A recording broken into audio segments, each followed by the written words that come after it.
Man, shall we? Aaron Rodgers became the second quarterback in NFL history to throw 6 touchdowns in one half on the way to the Packers' 55-14 win over the Bears. The Bears become the second team in NFL history to allow at least 50 points in back-to-back games.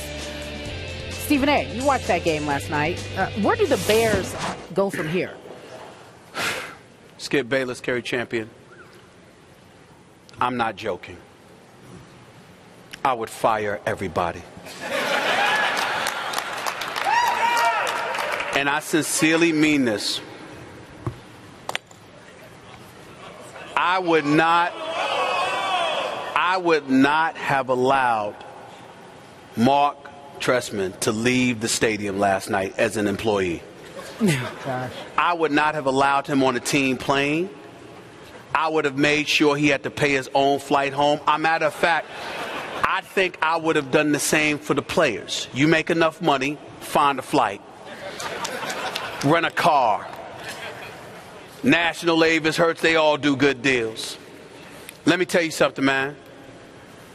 It was an atrocity last night. 42-0 in first half. Ladies and gentlemen, this is the National Football League. The Chicago Bears. The Chicago Bears, this one storied franchise, has been outscored in the first half of the last 2 games, 80-7. They are an abomination. They are a disgrace. And as far as I'm concerned, nobody, Phil Emery, gone. General manager, got to go. You sold your soul. It's one thing to let go of Lovie Smith, because remember, I was right on this show, and I said that Lovie Smith needed to go. 3 playoff appearances in 9 years, even though one of them was a Super Bowl berth. I never once said he shouldn't be a head coach again.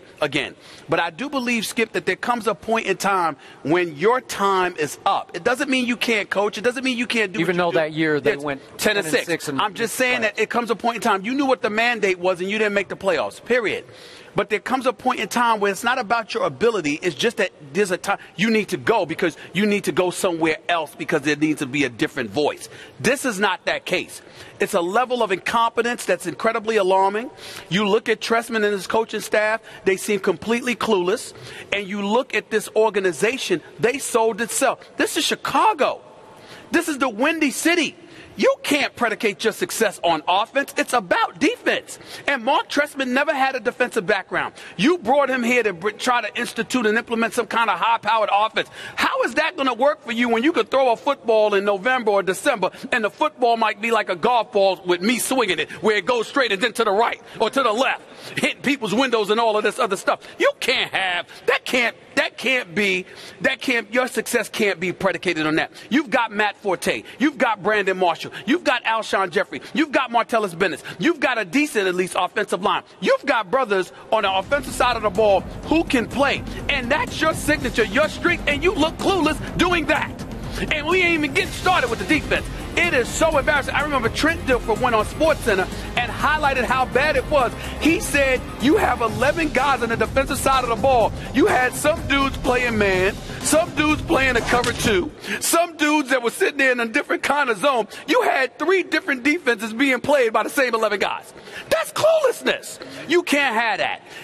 We can go into Aaron Rodgers and the 6 touchdowns because he is a bad man. We can go into the 145 rating. We can go into the 2018 to 27. We could go into Jordy Nelson and this touchdown. We could go into whatever we want to get with Lacey taking a touchdown off a screen pass. We can point out all of that. In the end, what it comes down to is this. The Chicago Bears are an atrocity, and everybody needs to go. Mark Trestman, as far as I'm concerned, should be fired today. Today. Phil Emery, the general manager, should be fired today. And the rest of the players should be put on notice that, you know something, none of you might be back next year. And oh, by the way, y'all put forth another performance like that, you're going to take your own butt home if it's on the road. We ain't even paying for you to get on a charter plane. That's how bad it was. That's how bad it was. As you know, I was at the Chicago Tribune as their columnist for several years, so I have a pretty good feel for Bears history. That's right. I believe that halftime last night, given the expectations for this team, and especially for this quarterback of this team, halftime last night was the lowest moment in Bears history. Not in recent history, in ancient and recent history. 42-0, and do not underestimate the Bears-Packers rivalry. That is your arch rival.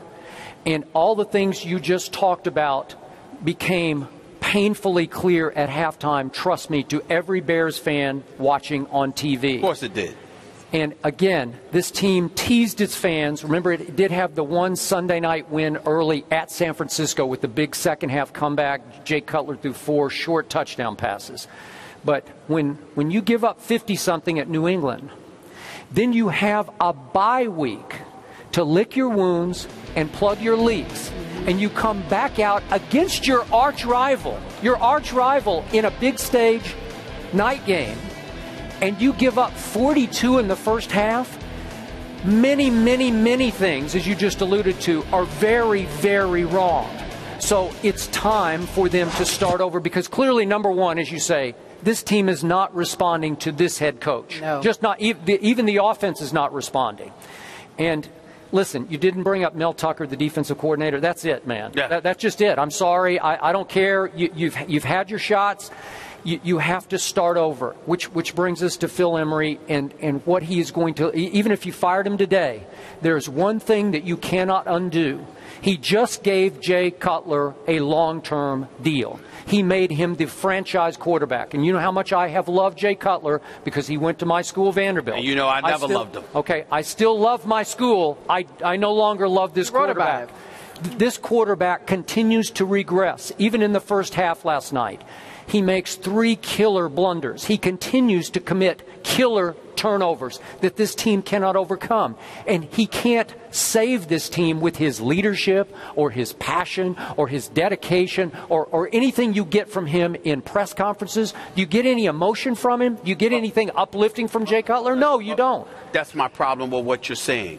There is no leadership from Jay Cutler. There is no inspiration. There's nothing about him that galvanizes anybody. He looks depressed most of the time. And I don't know why that is, and I'm not going to speculate about it because this isn't the forum to do so. But this guy went from your quarterback. There has to be some kind of intangibles that you can lean on. He has none. He's lifeless on the field. He's lifeless in press conferences.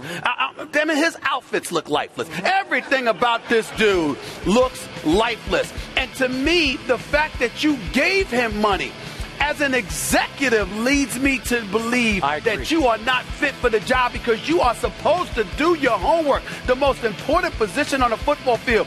When you make that kind of investment, you got to know. And let me go back to your guy, Tony Romo, because I don't want people to faint when I say this. No matter what, how to knock Tony Romo about, I could never accuse him of that stuff.